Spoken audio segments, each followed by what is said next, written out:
Hello दोस्तों, स्वागत है आपका A to Z हिंदी कहानियों के चैनल पर। इस वीडियो में हम सुभद्रा कुमारी चौहान की बहुत ही मर्मस्पर्शी और दिल को छू लेने वाली प्रसिद्ध कहानी मचुए की बेटी के बारे में सुनेंगे। तो समय बर्बाद न करते शुरुआत करते हैं।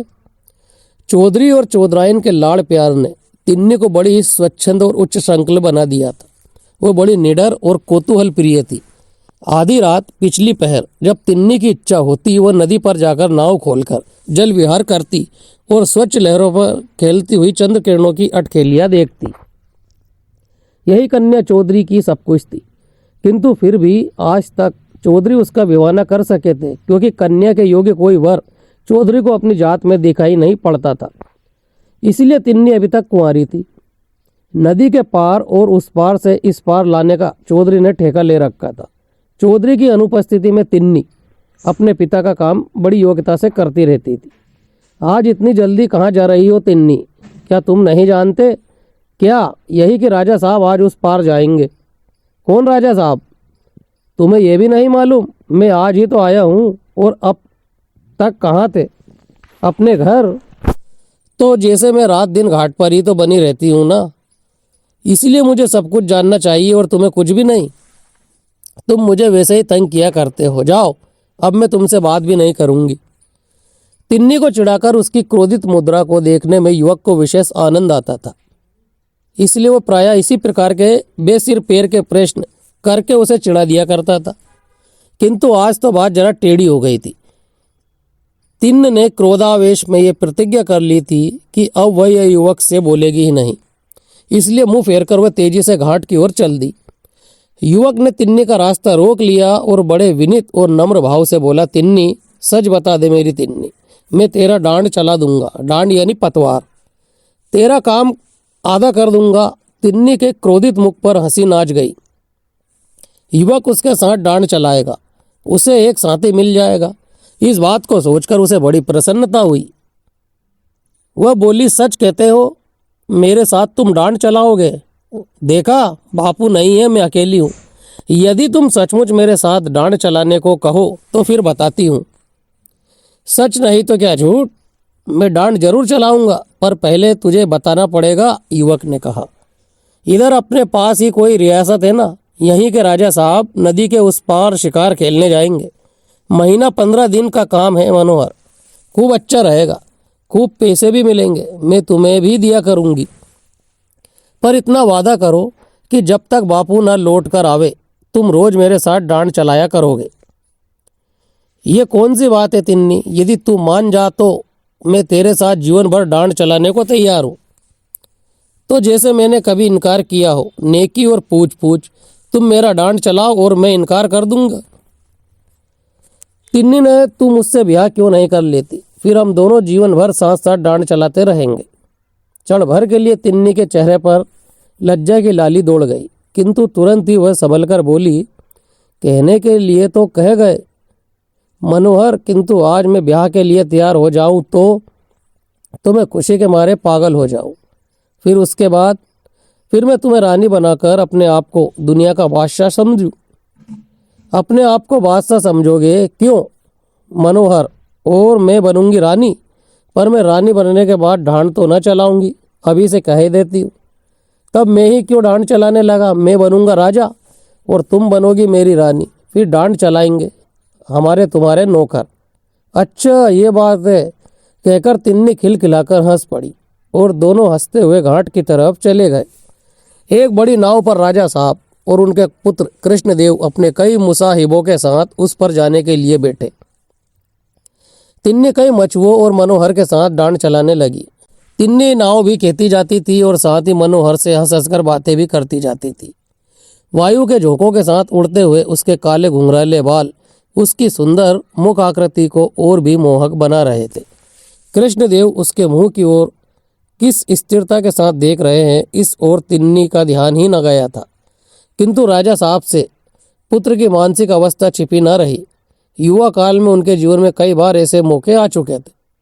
अब कृष्णदेव प्रायः प्रतिदिन ही जल विहार के लिए नौका पर आते और डांड चलाने का काम बहुधा तिन्नी ही किया करती। कृष्णदेव के मुंह प्रेम और आकर्षण ने तिन्नी को भी उनकी तरफ बहुत कुछ आकर्षित कर लिया था। जिस समय कृष्णदेव नौका पर आते उस समय अन्य मछुओं के रहते हुए भी तिन्नी स्वयं ही नौका चलाती। राजा साहब से कुछ छिपा न गया। कुमार रोज जल विहार के लिए जाते हैं और तिन्नी ही नाव चलाया करती है। ये राजा साहब ने सुन लिया था। अतः बात को इससे अधिक बढ़ने देने के अभिप्राय से राजा साहब बिना शिकार खेले ही एक दिन अपनी रियासत को लौट गए। जाने को पिता के साथ कृष्णदेव भी गए, किंतु उनका हृदय मछुए के झोपड़े में तिन्नी के ही पास छूट गया था। रियासत पहुंचकर कृष्णदेव सदा उदास और न जाने किन विचारों में निमग्न रहा करते। शायद उन्हें रह रहकर मनोहर के भाग्य पर ईर्ष्या होती थी। वह सोचते मनोहर किस प्रकार तिन्नी के पास बैठकर नाव चलाया करता था। तिन्नी कैसी घुल मिलकर हंसती हुई उससे बातें किया करती थी। एक मामूली आदमी होकर भी मनोहर कितना सुखी है। काश मैं भी एक मछुआ होता और तिन्नी के पास बैठकर नाव चला सकता तो कितना सुखी होता। किंतु किसी से कुछ भी ना कहते। हाँ, अब उन्हें आखेट से रुचि न थी। शतरंज के वे बहुत अच्छे खिलाड़ी थे, किंतु अब मोहरों की ओर उनसे आंख उठाकर देखा भी ना जाता। अध्ययन से भी उन्हें बड़ा प्रेम था। उनकी लाइब्रेरी में विद्वान लेखकों की अच्छी से अच्छी पुस्तकें थी, किंतु उन पर अब इंचों धूल जम रही थी। यार दोस्त आते घंटों छेड़छाड़ करते, किंतु कृष्णदेव में तिल भर का भी परिवर्तन न होता। उनके अंतर जगत में कितना भयंकर तूफान उठ रहा था ये किसे मालूम था। कृष्णदेव अपने वेदना चुपचाप पी रहे थे, किंतु उनकी आंतरिक पीड़ा को उनकी शारीरिक अवस्था बतला रही थी। उनका स्वास्थ्य दिनों दिन गिरता जा रहा था। पिता से पुत्र की बीमारी छिपी न थी। वे सब जानते थे, किंतु वे चाहते ये थे कि बात किसी प्रकार दबी की दबी ही रह जाए, उन्हें बीच में ना पड़ना पड़े। कृष्णदेव उनका इकलौता पुत्र था। पुत्र की चिंता उन्हें रात दिन खाए रहती थी। तिन्नी के अनिंदनीय रूप और चातुर्य ने राजा साहब को आकर्षित न किया हो सो बात न थी, किंतु थी तो वह आखिर मछुए की ही बेटी। राज साहब उससे कृष्णदेव का विवाह करते भी तो कैसे। एक दिन राजा साहब कृष्णदेव के कमरे में गए। उस समय वह सोए हुए थे। आंखों से पास रोते रोते गड्ढे से पड़ गए थे। चेहरा पीला पीला और शरीर सूख कर कांटा सा हो रहा था। जमीन पर ही एक चटाई के ऊपर बिना तकिए के मखमली बिछोने पर सोने वाला उनका दुलारा कृष्णदेव न जाने किस चिंता में पड़ा पड़ा सो गया था। राजा साहब की आंखों में आंसू आ गए। वे कुछ न बोलकर चुपचाप कृष्णदेव के कमरे से बाहर निकल आए। दूसरे ही दिन रियासत से तिन्नी समेत चौधरी का बुलावा हुआ। उन्हें शीघ्र से शीघ्र उपस्थित होने की आज्ञा थी और साथ ही उन्हें लेने के लिए सवारी भी आई थी। इस घटना ने मोहल्ले भर में हलचल मचा दी। चौधरी बहुत घबराए। सोचा अवश्य मेरी अनुपस्थिति में इस उद्दंड लड़की ने कोई अनुचित व्यवहार कर दिया होगा। राजा साहब जरूर नाराज है, नहीं तो तिन्नी समेत लाए जाने के कारण ही क्या हो सकता है। मोहल्ले वाले सभी चौधरी को समायोचित सीख देते आए। अपनी अपनी समझ के अनुसार किसी ने कुछ कहा, किसी ने कुछ। तिन्नी का हृदय कुछ और ही बोल रहा था। तिन्नी पिता के पास मोटर पर बैठने ही वाली थी। मनोहर ने आकर धीरे से तिन्नी से कहा, तिन्नी, कहीं राजकुमार ने तुम्हें अपनी रानी बनाने के लिए बुलाया हो तो? कुछ तुम मुझे अपनी रानी बनाते थे, कुछ राजकुमार बनाएंगे। तिन्नी, तुम सदा ही मेरे हृदय की रानी हो और रहोगी। आज ऐसी बातें क्यों करती हो? सो कैसे? बिना विवाह हुए ही मैं तुम्हारी या तुम्हारे हृदय की रानी कैसे बन सकती हूँ? तिन्नी ने रुखाई से पूछा। तिन्नी, रानी बनने के लिए विवाह ही थोड़े जरूरी है। जिसे हम प्यार करें वही हमारी रानी। तिन्नी का चेहरा तमतमा गया। बोली, धत, मैं ऐसी रानी नहीं बनना चाहती। ऐसी रानी से तो मछुए की बेटी ही भली। और मनोहर के उत्तर की प्रतीक्षा न करके पिता के पास जाकर मोटर पर बैठ गई। मोटर स्टार्ट हो गई। जब ये लोग रियासत में राजा साहब के महल के सामने पहुंचे तब कुछ अंधेरा हो चला था। इनके पहुंचने की सूचना राज साहब को दी गई। चौधरी पुत्री समेत महल के सूने कमरे में बुलाए गए। कमरे में राजा साहब और कृष्णदेव को छोड़कर कोई न था। डर के मारे चौधरी की तो हुलिया बिगड़ रहा था, किंतु तिन्नी मन ही मन मुस्कुरा रही थी। पिता पुत्री का उचित सम्मान करने के उपरांत राजा साहब ने मछुए को संबोधन करके कहा, चौधरी, हमने तुम्हें किस लिए बुलाया है कदाचित तुम नहीं जानते। चौधरी वह से कांप उठे, हाथ जोड़कर बोले, मैं तो महाराज का गुलाम हूँ। राजा साहब बात काटते हुए बोले, हम तुम्हारी इस कन्या को राजकुमार के लिए चाहते हैं। तिन्नी होठों के भीतर मुस्कुराई और चौधरी आश्चर्य से चकित हो गए।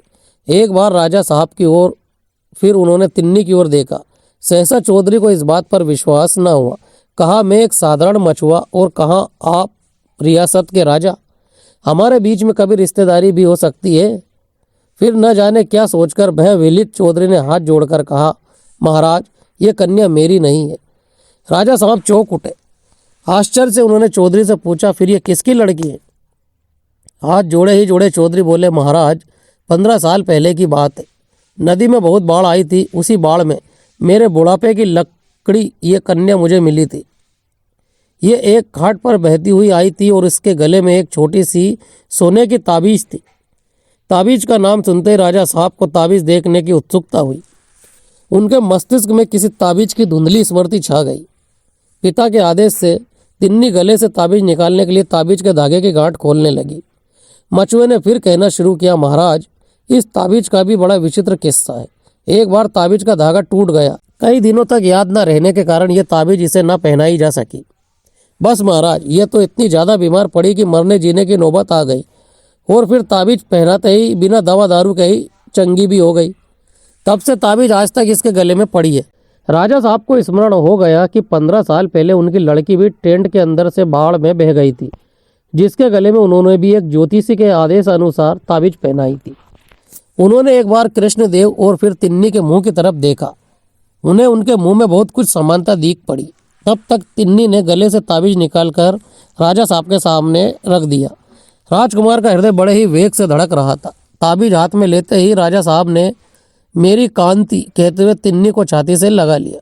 ये वही ताबीज थी जिसे ज्योतिषियों के आदेश से राजा साहब ने पुत्री के गले में पहनाया था। पिता, पुत्री और भाई बहन का यह अपूर्व सम्मेलन था। सबकी आंखों में प्रेम के आंसू उमड़ आए। अब महल के पास चौधरी के रहने के लिए पक्का मकान बन गया है। चौधरी अपनी स्त्री समेत वहीं रहते हैं। अब उन्हें नाव नहीं चलानी पड़ती।